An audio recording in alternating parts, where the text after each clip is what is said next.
spreche in der heutigen Ausgabe von PS Speicher TV über das kleine Wunder.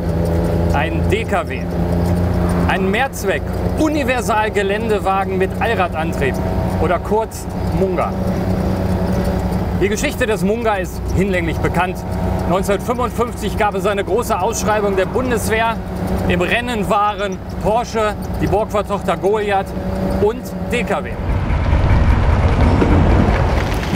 Der Munga machte das Rennen und DKW lieferte rund 31.000 olivgrüne Einheiten des kleinen LKW an die Bundeswehr aus.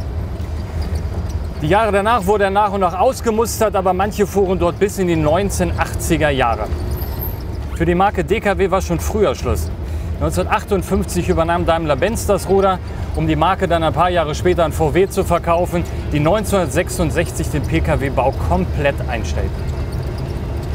Aber gebaut war gebaut und der Munga war auf jeden Fall noch gut genug für ein zweites Fahrzeugleben. Die Erstzulassung war am 11. Februar 1959 und gut 10 Jahre später kam er dann in Dienst bei der Freiwilligen Feuerwehr Einbeck, hier im Landkreis Einbeck. Die zweite Übersetzungsstufe sorgte sogar dafür, dass er noch geländegängiger wurde. Er fuhr also dort weiter, wo andere die Grätsche machten.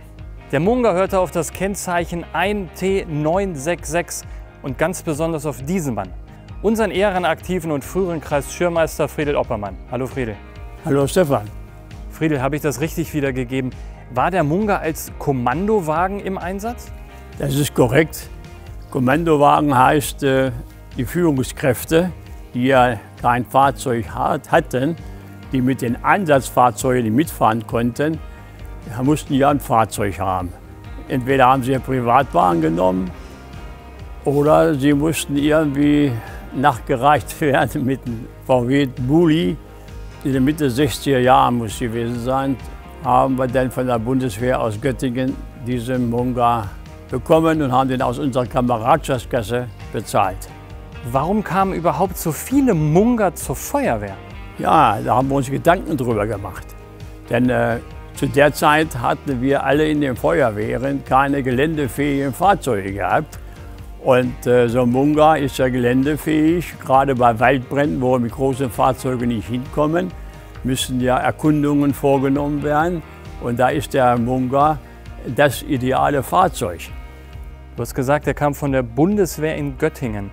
Also die rote Lackierung, die habt ihr ihm doch verpasst, oder?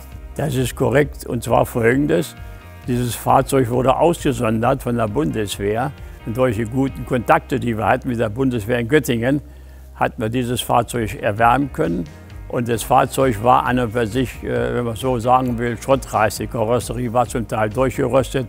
Ich habe dann in Eigenleistung, in meiner Freizeit, dann diese Munga aufgearbeitet, neue Blechteile eingeschweißt und so weiter.